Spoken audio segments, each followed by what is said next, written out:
En Así lo dice Lamont, Carlos Sandoval. Y las relaciones entre México y Estados Unidos.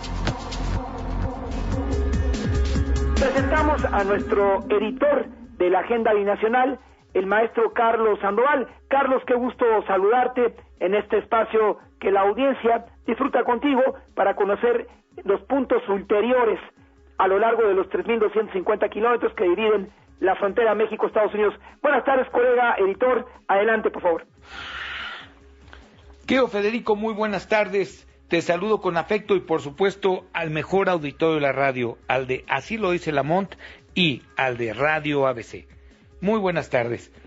En efecto, hoy vamos a platicar sobre este tema tan interesante, sobre lo que debimos haber aprendido de los Estados Unidos, en mi opinión. Y me voy a remontar tantito a los años 80, nuestra década de cuando éramos chavos, querido Federico, cuando tú no tenías canas y yo tenía pelo.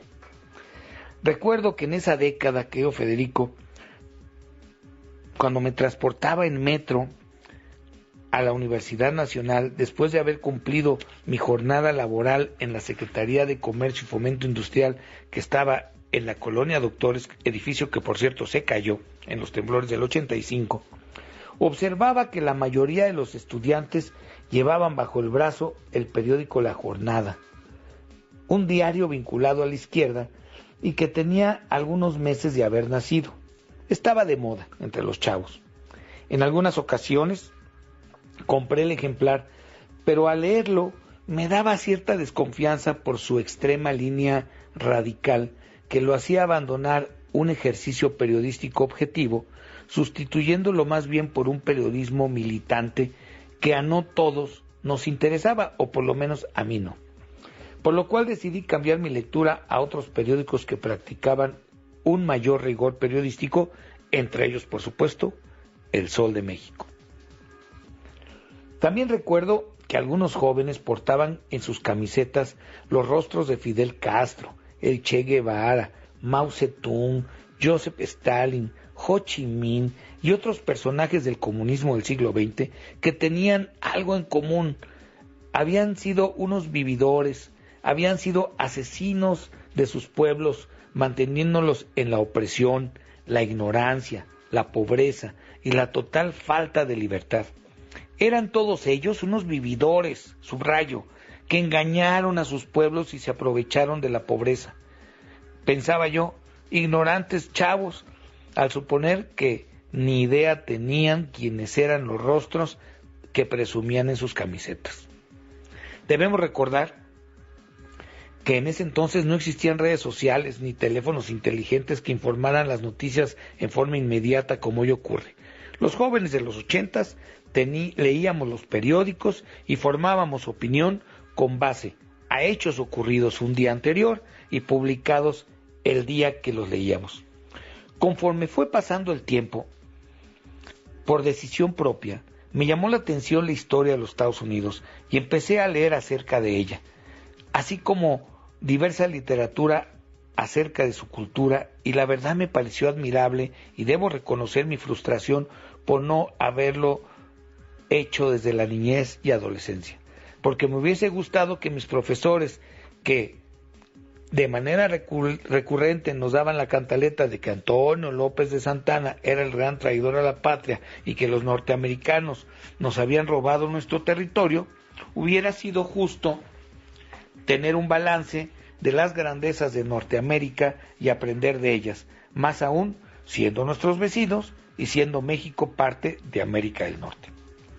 Con el tiempo tuve la oportunidad, Federico, al igual que tú, de viajar por varias ciudades de los Estados Unidos y sus campos, en ocasiones de placer y en otras de trabajo. Y mientras más conocía a Estados Unidos y a su gente, más me admiraba sobre su historia. Pues debo decirles que cada vez que yo sabía que iba a ir a alguna región de aquel país, me ponía a estudiar sus vialidades, sus monumentos, su pasado, su gente, y siempre quedaba yo atrapado por la admiración y ganas de saber más y aprender más sobre ese país reinado por un maravilloso sincretismo racial y cultural. Yo me pregunto, ¿cómo hubiéramos crecido los estudiantes de aquella época si nos hubieran presentado con plena objetividad las cosas buenas y malas de un pasado ya ocurrido? No hay sociedades perfectas, Federico. Estoy seguro que no las hay. No digo que los Estados Unidos tengan una sociedad perfecta, pero lo que sí estoy seguro es que en los Estados Unidos la posibilidad para que las personas vivan mejor respecto de México y de América Latina es más amplia. Y esa es la razón precisamente por la que millones de mexicanos y de otras latitudes de América Latina emigran a los Estados Unidos. ¿O por qué, dime Federico, por qué no se van a la Cuba castrista o a la Venezuela de Chávez y Maduro o a la Nicaragua de la familia Ortega, países comunistas con regímenes autoritarios? No, por supuesto que no. Prefieren irse a una tierra donde hay libertad y la posibilidad de que trabajando se puede construir una prosperidad para sus familias. Por eso decidí compartir lo que siento y lo que pienso acerca de los Estados Unidos, querido Federico, en tu programa, y gracias por la oportunidad. Su relación con México y algunos temas que en lo particular considero merecen ser abordados. Entre ellos, la pobreza creciente en aquel país, el uso indiscriminado de armas de fuego que ha generado unas masacres terribles, el terrorismo, el embarazo infantil y adolescente y el peor cáncer que hoy por hoy viven los Estados Unidos, al igual que México y otros países, las adicciones que están aniquilando a la juventud. Para concluir, querido Federico, durante el proceso electoral del 2020 que acaba de transcurrir en los Estados Unidos, cuando tu servidor observaba la lucha entre demócratas y republicanos, las fuerzas políticas más visibles en Norteamérica y las más importantes en la búsqueda en la presidencia de aquel país, así como los desplantes del aún presidente en ese entonces, Donald Trump, caracterizados por la soberbia y la inmoralidad, no lograba yo entender cómo era posible que ambas fracciones no entendieran que el enemigo de Estados Unidos no son los republicanos desde la óptica demócrata o los demócratas desde la óptica republicana, sino más bien son otros gravísimos problemas que acabo de mencionar líneas atrás. Esa lucha seguramente causó hilaridad del bloque comunista, que domina una gran parte del mundo y que siempre, querido Federico, ha envidiado a los Estados Unidos de Norteamérica, porque en ese país fue la primera nación donde se estableció y creció con éxito una enorme clase media que le permitió a ese país tener tranquilidad y paz por muchos años. Hoy, y con esto concluyo, querido Federico, me parece que la democracia en los Estados Unidos se ha visto amenazada por intereses externos, incluso en actos de injerencia extranjera en las elecciones de 2016 y 2020, que por supuesto buscaron desestabilizar a las instituciones de nuestro vecino del norte, que les guste a algunos o no les guste, ha sido ejemplo para el mundo durante el siglo XX y lo que va del siglo XXI en lo que toca al tema democrático y la cultura de la legalidad. Es cuanto, querido Federico, y muy buenas tardes y felices fiestas.